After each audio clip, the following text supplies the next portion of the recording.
Welcome to Shedding Shackles. Today's topic is finding the right response. And now, here's your host, Roland Trujillo. Welcome, everyone. Welcome. My name is Roland. The program is called Shedding Shackles.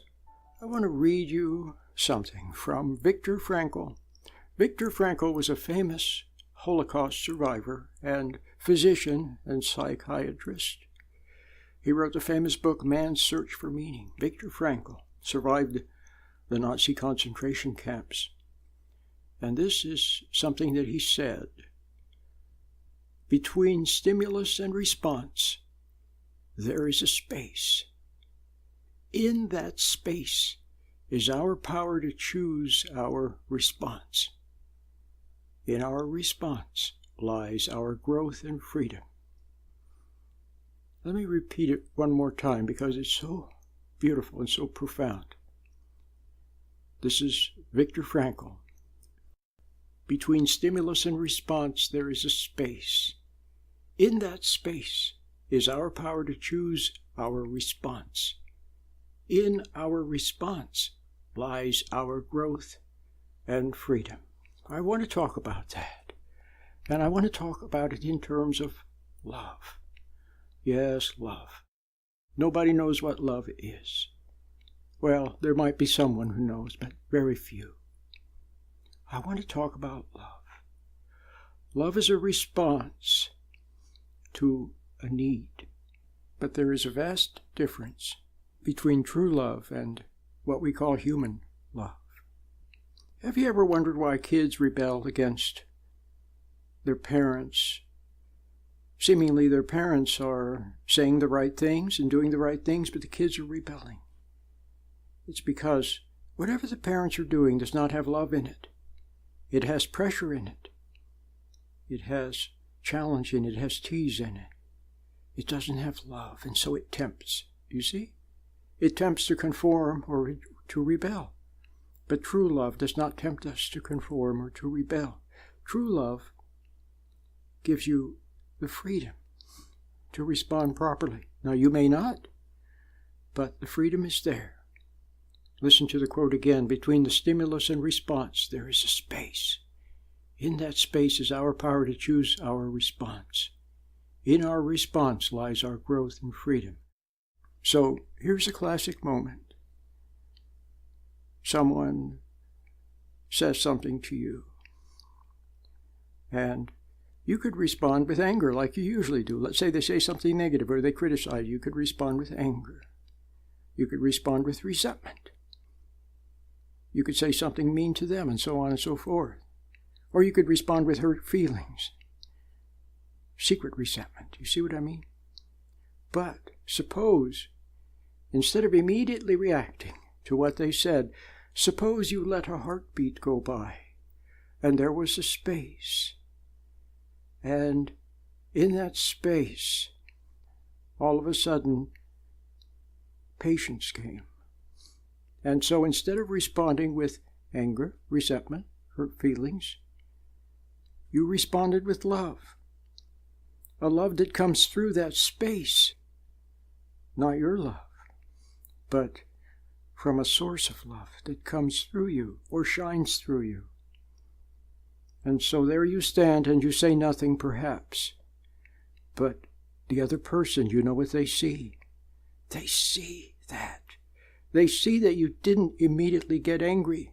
They see that you didn't respond with resentment or hurt feelings or retaliation. They see a simple look upon your face of perhaps puzzlement or wonderment or of true compassion. That space is the open door through which love can come from another dimension. That's right, from another dimension. Christ said of myself, I can do nothing. Do you realize that Christ said of myself, I can do nothing? So if he said that, then what do you think you can do, O you of little faith? You can do nothing of yourself. If you do something of yourself, then it'll be all wrong because it'll be tainted with the wrong energy, an energy of emotion, of anger, of impatience. Between the stimulus and the response, there is a space. In that space is our power to choose our response.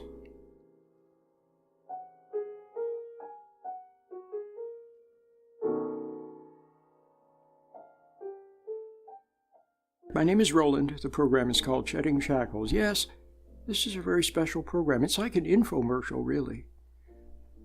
I have a lot of really good content in this program, in this half hour.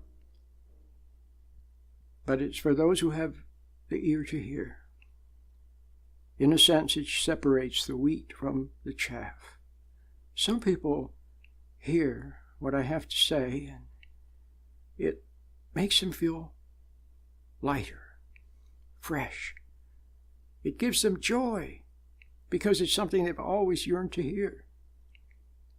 Other people hear it and they don't understand a word I'm saying, or somehow they just don't like it, or they listen and they're not touched by it. But if you are touched, or at least you listen on, maybe something in you doesn't like hearing what I have to say, but a part of you wants to hear it. Part of you doesn't want to hear it, and part of you wants to hear it. Now, we're talking about love. Love. Love is a response to a need, I said. Now look, your child comes to you with some issue. What are they looking for? They're looking for love. Now, you can respond with a pre-planned speech, or something you heard, or something you read, or something clever, something that makes you feel smart. Or you can respond with false compassion, feeling sorry for and condescending. Or you can respond with, I told you so, and give a speech, but then you've heard the old expression, what you are speaks so loudly I can't hear what you're saying. Because why? Because you're talking at them instead of to them. Have you ever had people talk at you instead of to you? It happens all the time. Because they don't have understanding. Where does understanding come from? It comes through that space. Let me start again. Your child comes to you, or your partner, with some issue. But instead of immediately reacting, instead of immediately dredging something up from your intellect, instead, you just listen, and you want to do the right thing, you want to say the right thing, but you don't know what the right thing is. You want to say the right thing with all your heart, but you don't know what the right thing is. In that space, there's a space for God to answer. Yes, through intuition. What you know in your heart, understanding. All of a sudden, something comes to you and it's correct. It comes out of nowhere. It's a welcome guest that one rarely sees. It's understanding, it's love, it's patience. And it has a good effect. It doesn't tempt. It doesn't goad. It doesn't pressure. It doesn't have any energy of impatience or excitement or false sympathy. It just comes from another dimension, and it's beautiful. See? It's so simple. Where does understanding come from? Does it come from your monkey brain, your animal brain? No. Does it come from some professor or some teacher who's very, very clever and has studied a lot of books? No. Where does it come from? It comes through that space that Viktor Frankl was talking about. So, now let's look at it again. When you stand there and you want to do the right thing, you really and truly, with all your heart, want to do the right thing or say the right thing, but you don't know what the right thing is, a heartbeat goes by. And that's a true need. God recognizes that true need. Remember, it says in the Bible, the Spirit searches the mind, soul. God knows that true need, just like a mother hears the little cry of her child, and she goes to her little child, to her babe. God hears your cry, your true need, and He answers.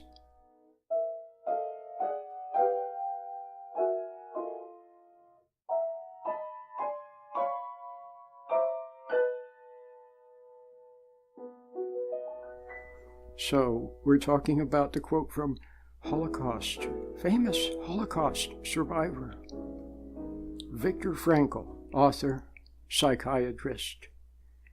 And he wrote the beautiful book, Man's Search for Meaning, very popular, famous book. And he said, between stimulus and response, there is a space. In that space is our power to choose our response. In our response lies our growth and freedom. So, I gave a little example, and I need not repeat it. You can listen to this program again at our archives if you like. It's a very simple example, but I'm trying to make the point that there's a little space. But what do most of us do whenever we are confronted with issues in life, especially issues involving our kids and our partner, and, delicate human relations issues? What do? We roll up our sleeves. We become a big ego, and our ego thinks it can solve things, and so it blunders and it meddles. How many meddling mothers have ruined their kids? Meddling. And then we go to other meddlers, and they meddle. So you meddle, and they meddle, and everyone meddles. And when it's all over, things are worse because there's no love. It doesn't mean that there aren't things to be done sometimes, but they must be done with understanding, having first checked with your intuition, and with patience, and with love. See, God is infinitely patient. In the very beginning, He made everything, and it goes on forever. And God's patience goes on forever. And patience has an energy in it. That's right, it does. It's like love. A love energy. But as soon as you reach for emotion, now look, Christ said that we must give up the suche life and pick up the Zoe life.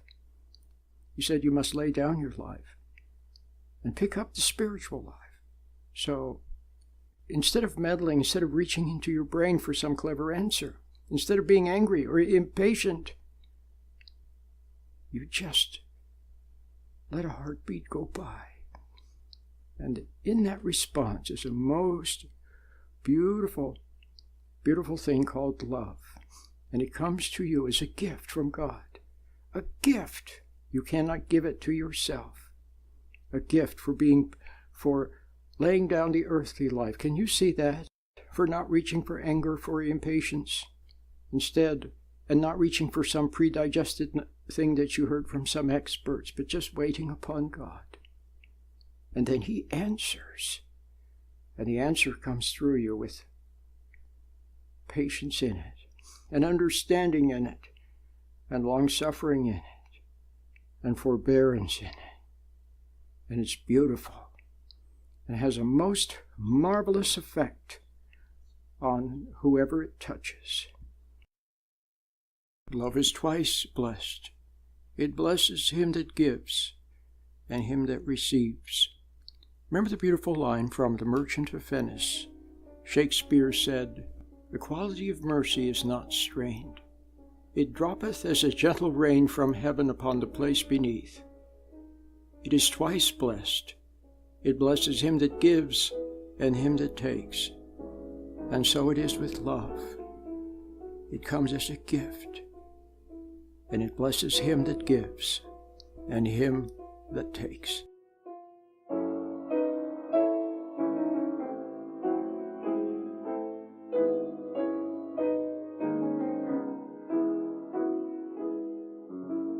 So maybe now you've reached a point where you've seen how people lie to you, and so you've judged them and hated them. then maybe you just hid. You hid from the world, or you went out in the world and smiled, but underneath you were resentful. See? So what does that mean? It means they got to you. It means you were overcome by evil. But don't hate them. They were overcome too, and it got inside of them. And then it was operating through them. They didn't even know what they were doing. They didn't know. See? And so, instead of being overcome by evil, overcome evil with good. How do you do that? By not reacting. Remember there was a movie, some kind of a science fiction movie, and then at the end it said the only solution is to not play the game.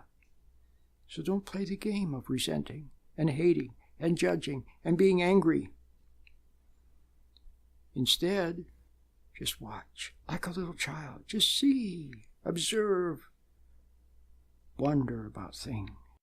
God will answer. See, wondering is innocent. When you wonder and you don't look to outside experts to spoon feed you, but instead you hang on to your common sense and wonder about something, then there's a space there for God to answer. When you have some delicate moment with your partner, with your family, or with someone, instead of reaching immediately for something that pops into your mind, or something you heard, or something you memorized, instead of you stand there for just a moment, you don't know what to say, you honestly and truly don't know what to say, but you want to say the right thing, but you don't know what to say. There's a little space.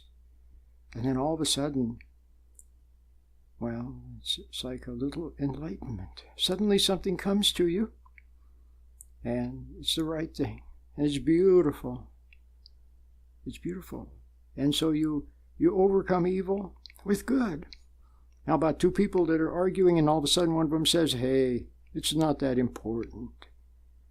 And then they both laugh and pat each other on the back, and then they go off and go have lunch or something. Isn't that beautiful? It's overcoming evil with good. Okay? So now, take this little message and ponder it, and see if it doesn't awaken you to want to begin searching again for real answers. You remember what Christ said. He said, seek and you will find. Seeking itself is innocent. Seek for the wonderful things that you used to love when you were a little child. Search for the Father you've never known, and He will answer. Until next time, Lord willing, and the creek don't rise. I'll see you then. Bye-bye.